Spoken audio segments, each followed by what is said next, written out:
Terima kasih pemirsa, Anda kembali menyaksikan Kominfo Newsroom. Pemirsa, pembangunan fasilitas pendidikan di IKN terus bertambah, mulai dari taman kanak-kanak hingga perguruan tinggi atau universitas. Hingga saat ini pemerintah telah melakukan groundbreaking hingga 7 sekolah. Pemerintah terus berupaya menyediakan berbagai fasilitas pendidikan di Ibu Kota Nusantara melalui pembangunan sekolah dari berbagai tingkatan, yakni TK, SD, SMP, SMA, hingga perguruan tinggi universitas. Hal ini diperkuat dengan dilakukannya peletakan batu pertama atau groundbreaking pembangunan Sekolah Bina Bangsa School Nusantara di kawasan IKN Kalimantan Timur pada Rabu 5 Juni 2024. Dalam sambutannya, Presiden mengatakan Bina Bangsa School Nusantara merupakan sekolah internasional yang menggunakan kurikulum Cambridge untuk meningkatkan kualitas pendidikan di IKN. Terletak di lahan seluas 1,8 hektar, Bina Bangsa School Nusantara akan melalui 4 tahap pembangunan dengan tahap awal yakni membangun gedung pendidikan anak usia dini dan taman kanak-kanak. Tahap kedua hingga tahap keempat akan membangun gedung sekolah dasar, sekolah tingkat menengah pertama hingga gedung sekolah tingkat menengah atas. Presiden menilai pembangunan Bina Bangsa School di IKN menunjukkan keseriusan dan komitmen pemerintah dalam menyediakan berbagai fasilitas pendukung di IKN, termasuk lembaga pendidikan internasional yang berkualitas dunia. Saya harap Bina Bangsa School Nusantara dengan reputasi dan rekam jejak yang panjang, yang baik di bidang pendidikan dapat menyelenggarakan pendidikan yang berkelas dunia di IKN, mempromosikan pendidikan global berkelas tinggi di IKN dan memberikan pilihan pendidikan yang bermutu bagi warga IKN yang berasal dari berbagai daerah, dari berbagai negara dan latar belakang. Dan saya sedikit titip agar Bina Bangsa School memberikan ruang untuk memperkenalkan nilai-nilai kearifan lokal, menghormati keragaman budaya, dan memperkuat persaudaraan dan persatuan. Hingga saat ini pemerintah telah melakukan groundbreaking hingga 7 sekolah yang dalam proses pembangunan di Ibu Kota Nusantara. Di antaranya adalah pembangunan gedung kampus program Doktor Internasional Universitas Gunadarma dan sekolah SD, SMP, dan SMA Al-Azhar Sumarekon sebagai sekolah Islam pertama di Ibu Kota Nusantara. Presiden Joko Widodo mengatakan bahwa fasilitas pendidikan sangat dibutuhkan oleh warga Nusantara atau penduduk di IKN, baik dari tingkat SD, SMP, SMA, hingga universitas. Kepala negara berharap dengan dibangunnya beberapa infrastruktur pendidikan di Ibu Kota Nusantara dapat meningkatkan kualitas sumber daya manusianya melalui fasilitas pendidikan di tengah persaingan SDM antar negara yang begitu ketat.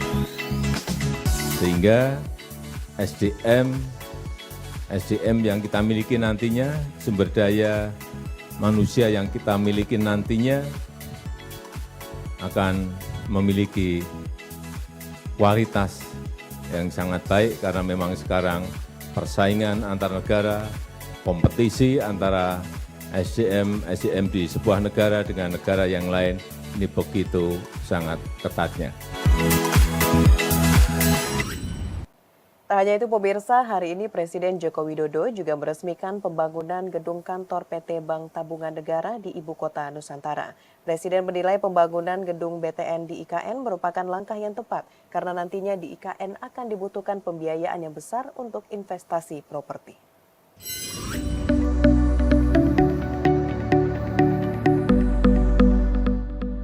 Presiden Joko Widodo meresmikan pembangunan gedung perkantoran Bank Tabungan Negara di Ibu Kota Nusantara pada Rabu 5 Juni 2024. Peresmian ini merupakan rangkaian groundbreaking tahap ke-6 di IKN yang sudah dimulai sejak 4 Juni 2024. Gedung BTN akan dibangun di atas lahan seluas 9.000 meter persegi dengan nilai investasi sebesar 113 miliar rupiah. Gedung perkantoran BTN akan dimanfaatkan sebagai perdagangan umum dan jasa, bank umum, layanan prioritas, hingga ruang terbuka hijau. Dalam sambutannya, Presiden mengapresiasi pembangunan gedung kantor BTN untuk melengkapi Bank BUMN yang sebelumnya telah melaksanakan peletakan batu pertama. Diharapkan dengan dibangunnya pembangunan gedung kantor PT BTN ini, transformasi ekonomi di IKN bisa tercapai sesuai target waktu yang telah ditentukan. Sekali lagi, saya sangat menghargai, mengapresiasi pembangunan Bank Tabungan Negara di IKN untuk melengkapi kehadiran bank-bank BUMN yang sebelumnya telah melakukan peletakan batu pertama. Sementara itu, saat ini pembangunan IKN tahap pertama telah mencapai 80% yang terdiri dari Istana Kepresidenan, infrastruktur dasar, dan kantor-kantor Kementerian Koordinator. Presiden menyampaikan pembangunan ini akan dipercepat agar pada 17 Agustus 2024, beberapa infrastruktur di IKN sudah dapat digunakan berbarengan dengan perpindahan ASN. Beralih ke informasi lainnya, pemirsa, Wakil Presiden Republik Indonesia Maruf Amin menegaskan pentingnya pemetaan wilayah secara tepat di wilayah Provinsi Papua Pegunungan, yang mana setiap kabupaten memiliki potensi dengan keunikan tersendiri. Oleh karena itu, Wapres mengatakan dalam kunjungan kerjanya ke Wamena, beberapa program nasional akan dicanangkan, seperti perpanjangan landasan pacu Bandara Wamena dan pembangunan Jalan Nasional Trans Papua Wamena Jayapura.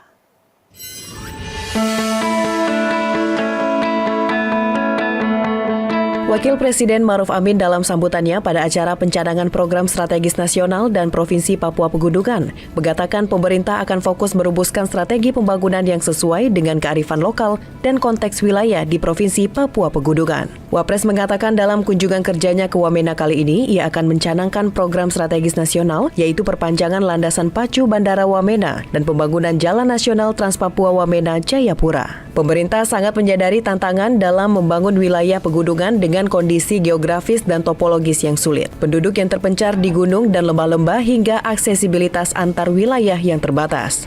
Oleh karena itu, Wapres menegaskan pentingnya pemetaan wilayah secara tepat di wilayah Provinsi Papua Pegunungan, yang mana setiap kabupaten memiliki potensi dengan keunikan tersendiri. Adapun pencanangan program strategis Provinsi Papua Pegunungan, diantaranya pembangunan kawasan inti pusat pemerintahan Provinsi Papua Pegunungan, kawasan sentra pangan Kabupaten Jayawijaya, program ketenaga listrikan di Kabupaten Lanijaya, dan sistem pengelolaan air minum di Kabupaten Jayawijaya. Pada kesempatan yang baik ini saya akan melakukan pencanangan program strategis nasional, yaitu perpanjangan landasan pacu Bandara Wamena dan pembangunan Jalan Nasional Trans Papua Wamena Jayapura, serta pencanangan program strategis Provinsi Papua Pegunungan, di antaranya pembangunan kawasan inti pusat pemerintahan Provinsi Papua Pegunungan, kawasan sentra pangan Kabupaten Jayawijaya, program ketenaga listrikan di Kabupaten Lanijaya, dan sistem pengolahan air minum di Kabupaten Jayawijaya. Menteri Luar Negeri Retno Marsudi menyatakan Indonesia siap untuk mengirim pasukan perdamaian ke jalur Gaza, Palestina. Dukungan pasukan perdamaian dilakukan jika sudah ada keputusan dari Persatuan Bangsa-Bangsa.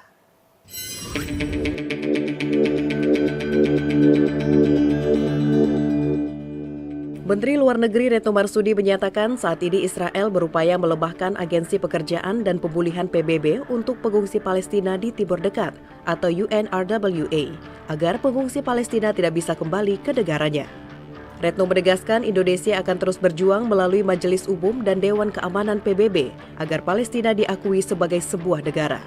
Selain itu, Indonesia juga akan terus berkontribusi mengirimkan bantuan ke Palestina, termasuk berencana mengirimkan pasukan perdamaian. Pasukan perdamaian ini juga sejalan dengan konstitusi bahwa Indonesia ikut menjaga perdamaian dunia. Hal ini disampaikan Menlu Retno saat mengisi kuliah umum di Balai Senat UGM, Yogyakarta, Senin 3 Juni 2024. Apabila PBB memutuskan untuk mengirim pasukan perdamaian, maka Indonesia akan siap untuk berkontribusi. Dan ini bukan hal yang pertama kali dilakukan Indonesia, sudah di beberapa tempat kita mengirim pasukan perdamaian dan terbukti we are among the largest contributors untuk pasukan perdamaian, dan ini juga sejalan dengan konstitusi kita, ikut menjaga perdamaian dunia. Pemirsa, usai jeda pariwara kami akan kembali dengan informasi lainnya. Tetaplah bersama Kominfo Newsroom.